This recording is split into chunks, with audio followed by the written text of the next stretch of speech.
Boa noite. Obrigada por estar aqui, estou feliz, né? Comecei mesmo na área como enfermeira neonatologista. Fiquei 10 anos numa UTI neonatal, então senti a necessidade de aprender algo diferente. Foi quando eu passei para a UTI 3, que é a UTI do Albert Sabin, UTI pediátrica, fugindo aí totalmente aí da minha vivência, que foi na neonatologia. Aprendi muitas coisas. O meu primeiro plantão na UTI, eu falei, nunca mais eu volto aqui. Bem diferente de um plantão de neonatologia. Com 3 dias que eu fiquei no plantão, fui convidada para ser a diarista da unidade. Não entendi que, na minha cabeça, o diarista sempre é aquele que domina, e eu estava ali aprendendo. Com 3 meses, outra bomba. Fui chamada para a coordenação e assumi a coordenação dessa UTI. Fiquei até janeiro desse ano, desde 2020 até janeiro de 2024. Estive à frente, tive o prazer de trabalhar aqui, né, em plena pandemia. CCH andando conosco e nos ajudando a tratar dos nossos pacientes. Então, UTI 3 é a UTI respiratória da emergência, porta aberta. Então, imagina o que é que não está chegando agora dentro dessa UTI. Então, a sazonalidade batendo, paciente pediátrico, né, acometido dos vírus, pneumonia, bronquiolite. Então, a gente precisa fazer um trabalho muito bem feito com a equipe para que ela possa aprender a cuidar desse paciente. Deixa eu só ver se eu sei aqui. Pronto. Então, quando me convidaram, eu falei, nossa, o que é que eu vou falar? Eu posso trazer artigo, posso falar um pouco de outras UTIs, mas eu pensei, eu posso falar da vivência da UTI 3. Por que não? Né? Então, eu quero conversar aqui um pouquinho com vocês sobre educação em saúde, processo do cuidar, trabalho em equipe, resultados e, por fim, protocolo sepsi, como agir. Então, educação em saúde, eu gosto muito dessa frase, que é da Cora Coralina. Feliz é aquele que transfere o que sabe e aprende o que ensina. Diferente da equipe médica, tirando a equipe multi não é preparada, não passa por uma residência para chegar dentro de uma UTI. Então, muitos chegam, gente, por exemplo, não tem experiência nenhuma e o primeiro emprego, pasme, dentro de uma UTI pediátrica. Acabou de sair da graduação, vai para a UTI pediátrica sem especialização. Na verdade, é o primeiro emprego, né? Então, chegou, então muitos acabam aqui assumindo. Então, você imagina se você não educar essa equipe para o serviço, se você não treinar, raramente nós temos residentes que passaram dentro do hospital, da UTI pediátrica. Aliás, eu acho que nem tem residência em UTI pediátrica para enfermagem. Então, é aquele residente que passa dentro da pediatria, que muitas vezes, quando ele passa dentro da UTI, ele se encanta. Então, a gente tenta resgatar ele para dentro dessa UTI. Então, educar essa equipe é primordial para estabelecer os fluxos, rotinas e os processos de cuidar. Imagina cada um fazendo o que quer e da forma como quer. Com os pacientes graves. Como vai acontecer esse cuidado? Não vamos chegar a lugar nenhum. Então, precisa investir em educação. E uma coisa que eu coloquei ali, que o óbvio também precisa ser dito. Muitas vezes eu escutava assim, ó, mas estava tão claro que esse paciente estava infectado. Claro para quem? Então, o óbvio precisa ser falado. Então, a comunicação dentro de uma UTI... Gente, eu estou falando de UTI porque a minha vivência é só de UTI, mas dentro do serviço como um todo, né? Educação como um todo. Então, aqui a orientação, isso aí, na verdade, foi a parceria que sempre tive com a CCH, a enfermeira da CCH, a enfermeira Mônica, trabalhando dentro da UTI 3, onde ela sempre estava falando, a gente analisava os indicadores em que a UTI 3 estava pecando mais. Então, era em PAV, então vamos começar a orientar. Que tipo de orientação era passada? No pit stop. O que é o pit stop? No momento do plantão, antes do plantão de iniciar, reúne todo mundo, algo muito rápido, 5 minutos, para passar sobre a rotina do dia a dia, qual o paciente que é possível de cirurgia, qual o paciente que pode receber uma transferência, qual o paciente que foi aberto o protocolo sepsis, que ele fica com a placa lá de 24 horas. E, então, nesse momento, parava, vinha a enfermeira da CCH e passava conosco algumas informações para que os nossos processos, nossos fluxos, as nossas rotinas pudessem estar organizadas e toda a equipe pudesse falar a mesma língua referente ao processo do cuidar. E com a educação em serviço, você educa essa equipe, você traz processo, você traz fluxo, aí vem o processo do cuidar, que são rotinas definidas. Não adianta a turma do dia fazer algo e a da noite não fazer nada. Ou então, simplesmente, eu chego e digo, olha, no meu outro serviço eu faço assim. E o outro chegar e dizer assim, não, mas eu faço assim. Então, não vamos chegar a lugar nenhum. Então, precisamos ter rotinas definidas, processos organizados pela equipe multi.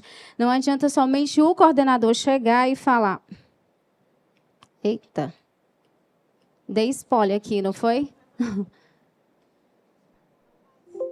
Tá, acho que ele vai voltar ali. Então, não adianta somente o coordenador chegar e falar assim, olha, eu quero essa rotina. De novo? Aqui? Ah, ótimo. Pronto. Certo, ok. Processo organizado pela equipe multi. Não adianta somente uma categoria definir algo e passar para todas. Será que o que cabe para a enfermagem é o mesmo que cabe para a equipe fisioterapia, o que cabe para a medicina? Então, precisa ter essa comunicação, essa reunião entre toda uma equipe, para que os... Então, fica do lado do monitor. Então, para na hora que ele verificar os sinais vitais, eu estou na dúvida. Muitas das UTIs do SEIB, nós temos lá o paciente que está na cama, que chega até 17 anos. Tem o do berço, que pode chegar até 5, 6. Se ele for magrinho até 9 anos, ele fica no berço. E tem os bebês de incubadora. Imagina um bebê de incubadora com a frequência de 141. Imagina 141 de frequência numa criança de 17 anos. Então, eu preciso trazer uma parametrização para que o técnico de enfermagem, na hora que ele verificar os sinais vitais, ele não ficar louco. Ele pensar que 141 está ok no bebê de incubadora, e quando ele chegar lá na criança com 17 anos, não, mas 141 para ali estava e para cá também está ótimo. E ele anota, e daqui a 2 horas ele verifica de novo, e ele continua ficando taquicárdico e ninguém vê esses sinais. Então, nós precisamos exemplificar o cuidar. E comunicação. Se não existir comunicação, nada do que foi falado de rotinas, processos, protocolos, gerenciamento, a gente vai chegar em lugar nenhum. Então, precisamos nos comunicar. Paciente noradrenalina, que está fazendo desmame, está lá em 2 ml hora. Daqui a pouco vai lá e desliga e não comunica. Pode ter certeza que a equipe de enfermagem vai passar e vai ligar essa nora. Ela vai ligar porque ninguém falou, ela vai dizer, meu Deus, a bomba desligou. Então, com medo de levar uma chamada de atenção, acaba que ligando a noradrenalina. Então, precisamos nos comunicar dentro de uma UTI. E trabalho em equipe. O talento vence jogos, mas só o trabalho em equipe ganha campeonatos. Dentro de um serviço de saúde, o meu talento, ele não faz nada. Eu preciso unir o meu melhor com o seu melhor, com o melhor do outro, em prol do paciente. Então, sempre nas UTIs tem as reuniões, que chega a equipe da CCH, chega a equipe multi como um todo. Então, nós precisamos unir os nossos talentos. Então, em primeiro lugar está o paciente. O palco não ficou para nós, ficou para os nossos pacientes. E aqui do lado... nós montamos um protocolo na UTI que eu consegui reunir a equipe multi, como serviço social, farmácia, enfermagem, fisioterapia, odonto e medicina, tudo em prol dos nossos pacientes da UTI.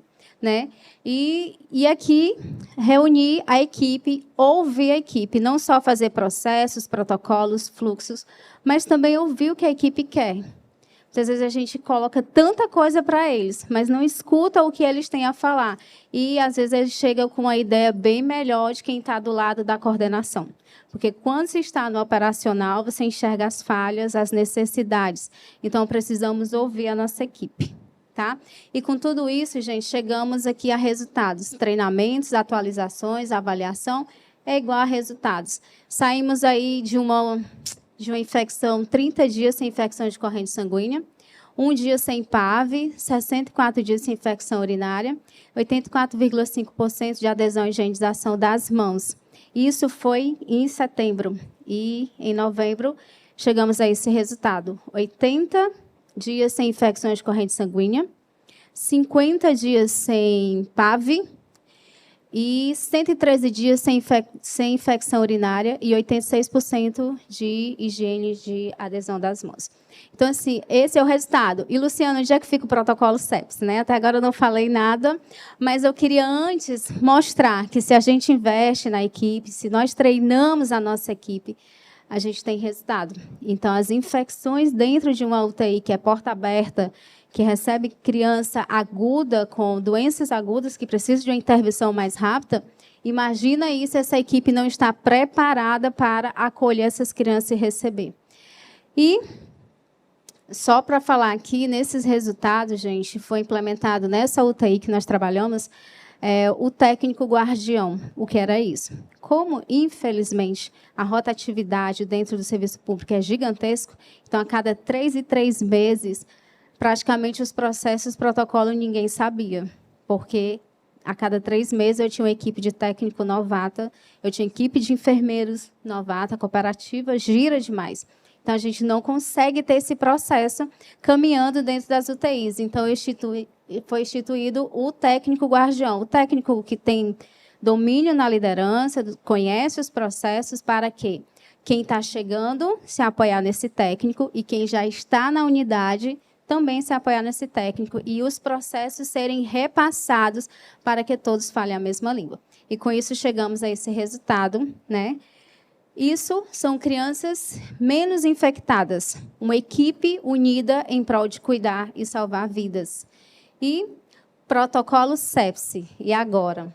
Acontece a abertura de protocolo sepsis dentro dessa UTI com esses resultados? Sim. E quando acontece, a equipe precisa reconhecer os sinais de infecção, sinais de sepsis. Precisamos estar cientes do que é.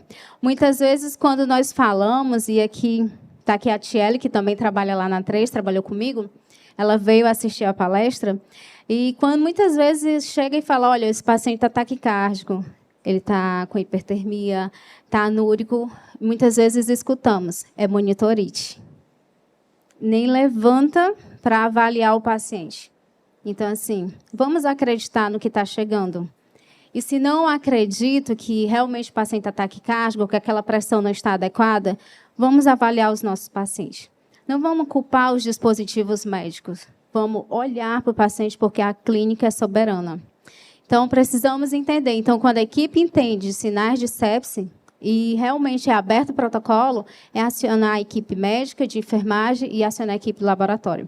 Muitas vezes é aberto o protocolo sepsis, chamamos laboratório e o laboratório não vem. E você fica, eu preciso do laboratório, gente, está na ronda. Esquece a ronda, é protocolo sepsis. Precisa ser coletados exames, se forem coletados, né? A hemocultura pareada, aí vem o laboratório, coleta dela e a enfermagem fica para coletar depois. Não.